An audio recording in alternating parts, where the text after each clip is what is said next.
Hello student, स्वागत है आपका आईसीटी वर्चुअल क्लासेस में। मैं हूं कविता, आपकी साइंस टीचर। उम्मीद करती हूँ आप सभी अच्छे होंगे और स्वस्थ होंगे।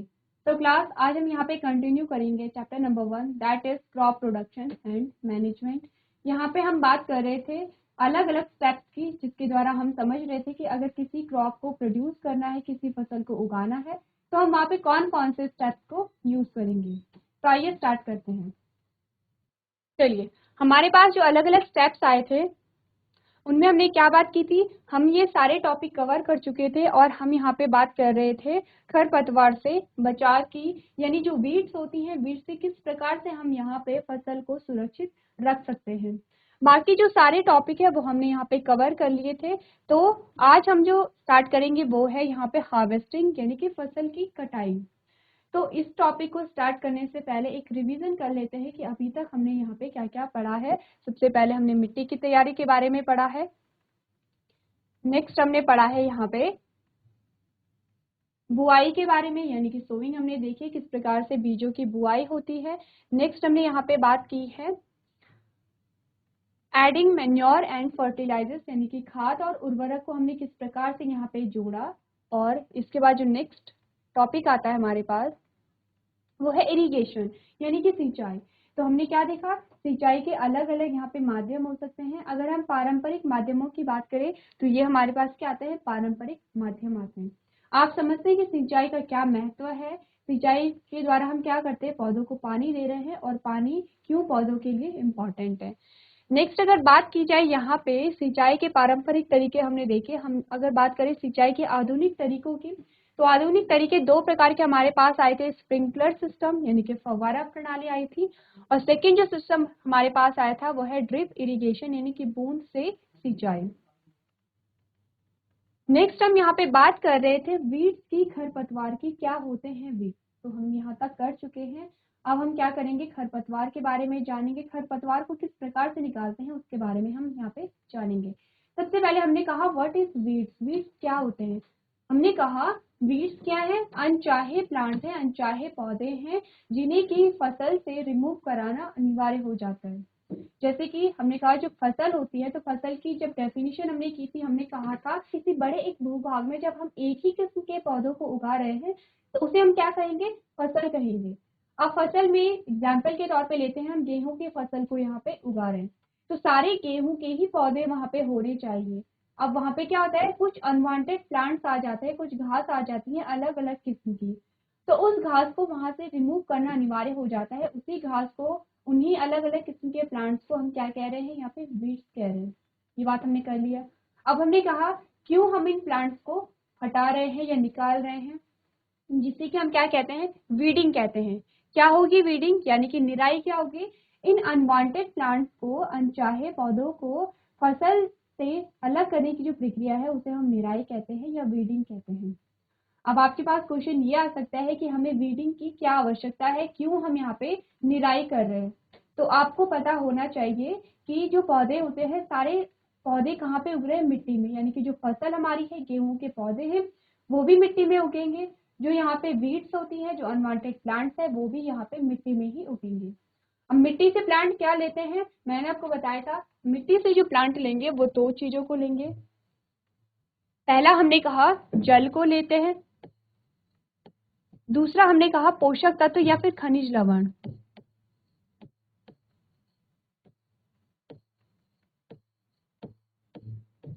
या फिर आप पोषक तत्व इन्हें कह सकते हैं। दो चीजों को ये क्या करते हैं, प्लांट मिट्टी से लेते हैं। अब हमने कहा कि हर एक पौधे को जल की भी आवश्यकता है, पोषक तत्वों की भी आवश्यकता है। और पोषक तत्व क्या होते हैं, एक निश्चित मात्रा में ही सॉइल में रहेंगे। ऐसा नहीं होगा कि वहां पे जितनी भी पौधे उगेंगे उतनी मात्रा में जो खनिज लवण या फिर उतनी मात्रा जल की वहां पे उपस्थित होगी। हो सकता है कि मिट्टी में लिमिटेड, वहां पे क्या हो, लिमिटेड मात्रा में खनिज लवण या फिर पोषक तत्व उपस्थित हो। अब क्या होगा, जो गेहूं के पौधे हैं वो भी यहाँ से खनिज लवणों को अवशोषित करेंगे, जल को अवशोषित करेंगे, और जो अनवांटेड प्लांट है वो भी यहाँ से क्या करेंगे, पोषक तत्वों को लेंगे। अब जब दोनों ही पोषक तत्वों को ले रहे हैं तो मिट्टी में पोषक तत्वों की कमी आ जाएगी, ऑब्वियस सी बात है। आपके पास 4 रोटी थी और आपने क्या किया, आपके 4 दोस्त है। तो चारों ने क्या किया, एक एक रोटी को लिया, तो आपको एक एक रोटी ही मिली, जबकि आपको कितनी, 2 रोटियों की आवश्यकता थी। कुछ ऐसा ही यहाँ पे हो रहा है। गेहूं के पौधों ने भी यहाँ पे जल को लिया, खनिज लवणों को लिया या पोषक तत्वों को लिया। अब क्या हुआ कि हमने कहा कि यहाँ पे कंपटीशन आ जाता है। कंपटीशन यानी कि जो भोजन के लिए जब कंपटीशन आपने देखा होगा, हमने कहा 4 मित्र हैं, चारों को एक एक रोटी मिली, तो सबका क्या रहता है कि सबकी ये कोशिश रहेगी कि मुझे 2 रोटी मिल जाए, उसके लिए कंपटीशन बना रहेगा। सेम वही कंपटीशन अब गेहूं के पौधे और जो वीड्स है, जो एक्स्ट्रा घास है, उसके बीच में होगा। क्योंकि हमने वीड्स के बारे में क्या पढ़ा था, जो वीड्स होती है वो तेजी से अपने नंबर में वृद्धि करती है। यहाँ पे क्या होगा, जो वीड्स के पौधे होंगे उनमें बहुत सारे बीजों का निर्माण होगा, जितने अधिक बीज होंगे उतने अधिक वहाँ पे पौधे ग्रो करेंगे। अब ज्यादा वहाँ पे पौधे ग्रो करेंगे तो वो ज्यादा से ज्यादा जल और खनिज लवणों का अवशोषण करेंगे, जिससे कि क्या होगा, मिट्टी में पोषक तत्वों की कमी आ जाएगी।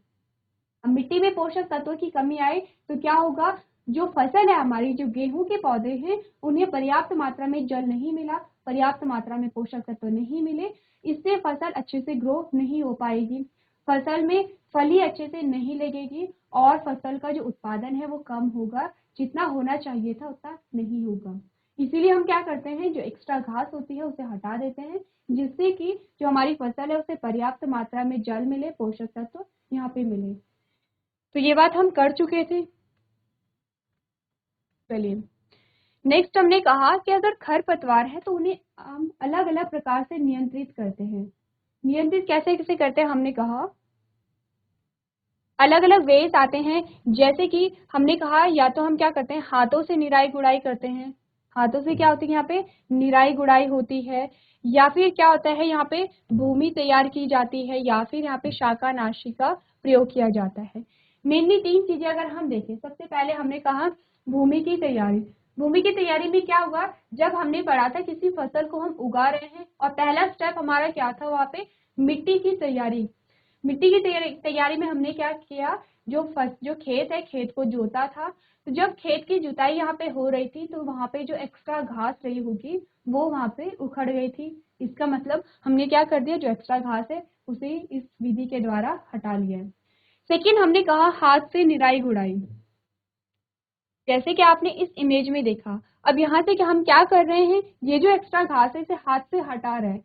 तो इस प्रोसेस में क्या होता है, टाइम ज्यादा लगेगा और श्रम भी ज्यादा लगेगा, क्योंकि बहुत बड़ा अगर भूभाग है, बहुत सारे यहाँ पे क्या है, वीड्स हैं, तो उन्हें हटाने में क्या लगता है, टाइम लगता है।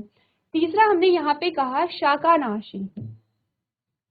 अब हम यहाँ पे क्या करेंगे, शाकानाशी का प्रयोग करते हैं, इनका छिड़काव करते हैं, जिससे कि जो वीड्स होती हैं वो सारी डिस्ट्रॉय हो जाती हैं। तो अब हम देखते हैं कि शाकानाशी के द्वारा किस प्रकार से, जो शाकानाशी होते हैं, किस प्रकार से उनका यूज करके हम खरपतवारों को रिमूव कर सकते हैं। तो नेक्स्ट हेडिंग हमारे पास क्या आई, वीडीसाइड्स एंड हर्बिसाइड्स। अब तो हमने क्या देखा, खरपतवार नाशकों और शाकानाशियों के बारे में क्या हमने पढ़ा। हमने कहा nowadays weedicides and herbicides are most commonly used and are effective ways of weeding। यानी कि आजकल खरपतवार नाशकों और शाकनाशियों का सबसे अधिक उपयोग किया जाता है और निराई के प्रभावी तरीके हैं। यानी कि निराई के लिए हम 2 चीजों का यहाँ पे यूज कर रहे हैं। क्या है, यह है खरपतवार नाशकों का और शाकनाशियों, 2 चीजों का हम यहाँ पे यूज कर रहे हैं निराई के लिए, यानी कि जो वीड्स है, जो एक्स्ट्रा घास है, उसे हटाने के लिए। नेक्स्ट हमने क्या देखा, हमने कहा chemicals like MCPA and 2,4-D are some commonly used weedicides. यानी कि MCPA और 2,4-D जैसे रसायन आमतौर पर इस्तेमाल किए जाने वाले खरपतवार नाशी हैं। अब आपको खरपतवार नाशी के एग्जाम्पल दिए गए हैं, 2 एग्जाम्पल आपके पास हैं, एक है MCPA और सेकंड है 2,4-D। तो इनका उपयोग किया जाता है कैसे, इनका नाम क्या है, खरपतवार नाशी है, यानी कि खरपतवार का ये नाश करते हैं। नेक्स्ट हमने क्या कहा, they can be applied at 3 stages like before and after crop planting and after weed emergence। यानी कि हमने क्या कहा, इन्हें 3 चरणों में लगाया जा सकता है, जैसे फसल बोने से पहले और बाद में और खरपतवार उगने के बाद। तो इन खरपतवार नाशों का यूज हम 3 चरणों में करते हैं। पहला चरण कह रहा है कि फसल बोने से पहले हम छिड़काव कर लेंगे।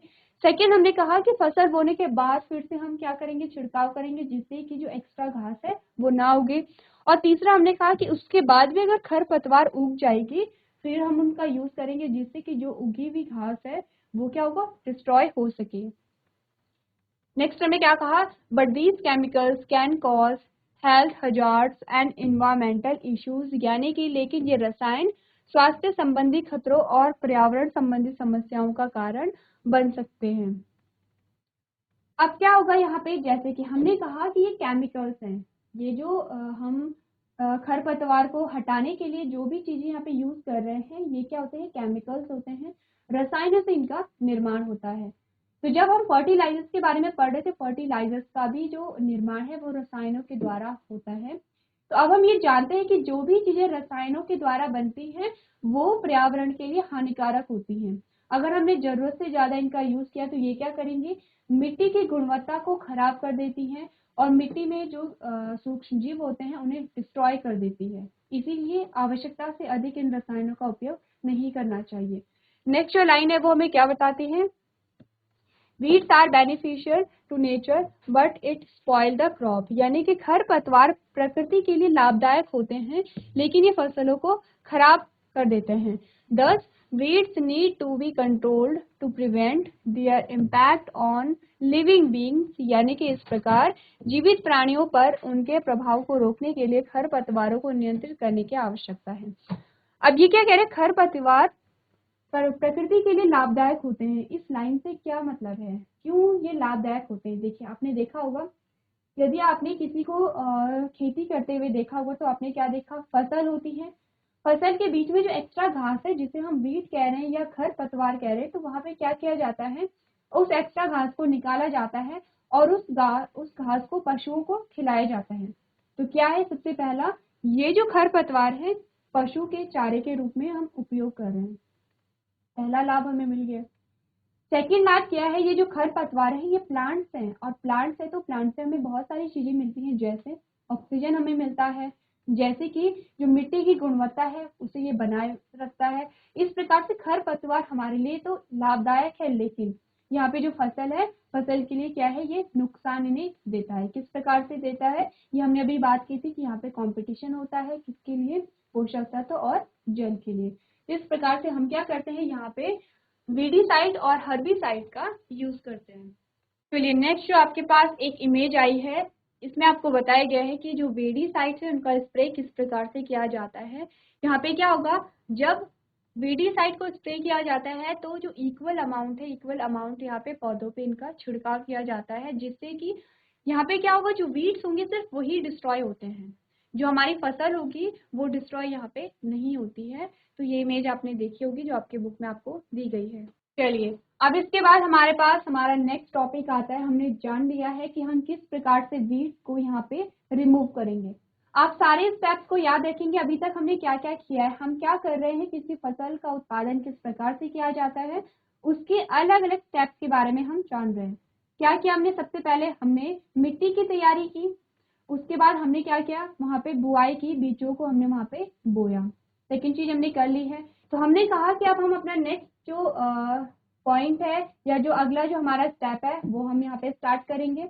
अभी तक हमने क्या बात की है ये आपको याद रखना है। सबसे पहले हमने की है मिट्टी की तैयारी। हमने किसी फसल को अगर उगाना है तो सबसे पहले हमने मिट्टी को तैयार किया है। सेकेंड हमने क्या किया है, वहां पे बीजों को बोया है। तीसरा हमने क्या किया है, वहां पे जो खाद और उर्वरक थे उन्हें वहां पे ऐड किया है। चौथा हमने वहां पे सिंचाई का कार्य किया है। पांचवा हमने क्या किया है, वहां पे जो खरपतवार थे उन्हें वहां से हटाया।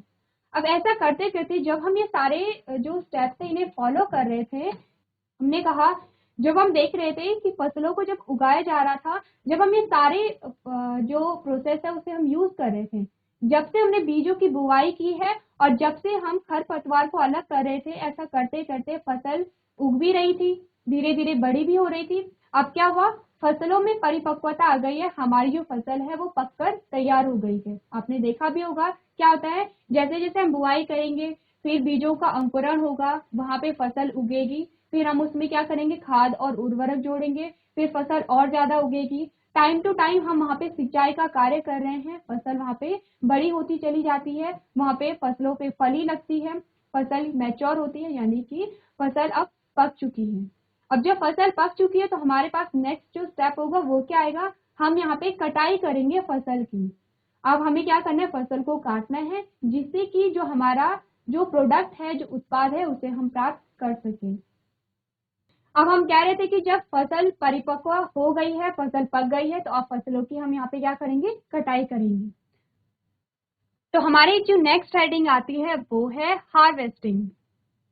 हार्वेस्टिंग में हम क्या क्या पढ़ेंगे, आप कहेंगे reaping is a cutting of a grain and pulses to harvest, typically using a sickle and reaper. On smaller farms with a mechanization, harvesting is the most labor-intensive activity of the season. अब क्या होगा, यहाँ पे जो harvesting होगी, जो फसलों की कटाई होगी, वो यहाँ पे की जाएगी, जो कि क्या होती है, काफी एक्सपेंसिव भी यहाँ पे होती है। नेक्स्ट हमने क्या कहा था, on large farms harvesting utilises expensive and sophisticated farms machinery. For example, the combing harvester process automation has increased the efficiency of the seeding and harvesting process. The term harvesting may include immediate handling, including a cleaning, sorting and cooling. क्या आपको बताया जा रहा है, देखिए ये कह रहा है फसल काटने के लिए अनाज और दाल की कटाई होती है। कोई भी फसल है, चाहे वो दाल के पौधे हैं, चाहे वो अनाज के पौधे हैं, हर एक फसल की यहाँ पे कटाई होती है। जैसे कि आपको यहाँ पे इमेज में दिख रहा है, इमेज में क्या हो रही है, यहाँ पे फसल पक के तैयार हो चुकी है, अब इसकी क्या हो रही, कटाई हो रही है। नेक्स्ट हमने क्या बात की, हमने कहा आमतौर पर दरांती या रीपर का उपयोग करते हुए यहाँ पे कटाई होती है। ये बात सभी जानते हैं, दरांती का उपयोग किया जाता है या रीपर का उपयोग किया जाता है। नेक्स्ट हमने कहा मशीनीकरण वाले छोटे खेतों में कटाई मौसम की सबसे अधिक श्रम गहन गतिविधि है। यानी कि अभी तक जो भी यहाँ पे फसल उत्पादन में जो क्रियाएं हो रही थी, यहाँ पे सबसे अधिक श्रम लगता है जब फसल की कटाई होती है। नेक्स्ट हमने क्या कहा, बड़े खेतों में कटाई महंगी और परिष्कृत कृषि मशीनरी का उपयोग करते हैं। तो यहाँ पे एक्सपेंसिव क्यों होती है, क्योंकि जब फसलों की कटाई होती है, आपने देखा होगा कि मशीनों के द्वारा किया जाता है, जिसमें काफी खर्चा आ सकता है। नेक्स्ट हमने क्या कहा, उदाहरण के लिए कंबाइंड हार्वेस्टर प्रक्रिया स्वचालक ने बोने और कटाई की प्रक्रिया की दक्षता में वृद्धि की है। कटाई शब्द में सफाई, छटाई और ठंडा करने सहित तत्काल संचालन शामिल हो सकता है। यानी कि कटाई में क्या क्या शामिल होता है, फसलों की कटाई होती है, फसलों की सफाई होती है, यानी कि जो हमारे पास अनाज आते हैं, जैसे एग्जांपल में हमने कहा गेहूं की फसल है, गेहूं की कटाई हो रही है, तो गेहूं के दाने के साथ साथ कुछ क्या होते हैं, उनमें कुछ और चीजें आ सकती हैं, उसकी सफाई होगी। तो इस प्रकार से हमने क्या यहाँ पे जाना, कटाई के बारे में जाना, यानी कि हार्वेस्टिंग के बारे में जाना। तो सारे बच्चे से अपनी कॉपी में नोट करेंगे। चलिए ठीक है, फसल कटाई के बाद अब हम क्या करेंगे, देखिए आपने इस इमेज में देखा, जब फसलों की कटाई हो रही है तो जो फसल है, जो हमारे पास जो फली है या जो हमारा उत्पाद है, अभी भी वो घास से जुड़ा हुआ है। अभी हमने क्या किया, जो अनाज है, जैसे कि हम गेहूं का यहाँ पे एग्जाम्पल देखेंगे, अभी भी गेहूं क्या है, जो घास है, घास के साथ जुड़े हैं। अभी हमने सिर्फ फसल की कटाई की है, यानी कि घास को काटा है, वो घास जो कि गेहूं की घास होती है, और गेहूं की घास के साथ ही जो गेहूं की फली है वो जुड़ी है। अब हम क्या करेंगे, जो गेहूं है उसे इस घास से अलग करेंगे, यही हम करते हैं। तो जो नेक्स्ट हमारे पास टॉपिक आता है वो है थ्रेशिंग। थ्रेशिंग क्या होता है, हमने कहा जो गेहूं की घास से गेहूं के दाने को अलग करने की जो प्रक्रिया है उसे हम थ्रेशिंग कहते हैं। थ्रेशिंग हम किसे कहते हैं, कटाई के बाद जो नेक्स्ट हमारा स्टेप आएगा वो क्या आएगा, यहाँ पे थ्रेशिंग आएगा। नेक्स्ट हमने क्या कहा, threshing does not remove brand from the grain, यानी कि थ्रेशिंग करने से अनाज से चोकर नहीं निकलता है। ये बता रहा है कि जैसे कि हम धान का अगर एग्जाम्पल ले, तो धान का क्या होता है, जब हम कटाई करते हैं तो धान के जो पौधे होते हैं उसमें धान लगा हुआ होता है। अब हम थ्रेशिंग करेंगे तो उसमें क्या करेंगे, जो धान की घास है उससे धान को अलग करेंगे, लेकिन अभी भी जो धान है वो उसमें अभी भी क्या होगा, जो चावल है चावल अंदर होंगे। नेक्स्ट हमने क्या कहा, threshing is done by a beating the grain using a flail on the threshing floor, यानी कि थ्रेशिंग फ्लोर पर फली का उपयोग करके अनाज को पीट कर थ्रेशिंग की जाती है। नेक्स्ट हमने क्या कहा, another method of threshing is to make donkeys walk in the circles on the grain on the hard surface, यानी कि दावने का एक अन्य तरीका यह है कि गधों को सख्त सतह पर अनाज पर हलकों में घुमाया जाए। नेक्स्ट ने क्या कहा, a modern version of this is to spread the grain on the surface of the country road so that the grain is thrashed by the wheels of vehicles, यानी कि इसका एक आधुनिक संस्करण अनाज को किसी देश की सड़क की सतह पर फैलाना है ताकि वाहनों के पहिए द्वारा अनाज को कूटा जा सके। तो अगर हम यहाँ पे इमेज देखें तो ये हमारे पास इमेज आती है थ्रेशिंग की। इस प्रकार से हम क्या करते हैं, घास से हम फली को अलग करते हैं। तो क्लास आज हमने जाना यहाँ पे थ्रेशिंग के बारे में। तो आज के सेशन में हम इतना ही करेंगे। अभी तक क्लास में बने रहने के लिए आपका धन्यवाद।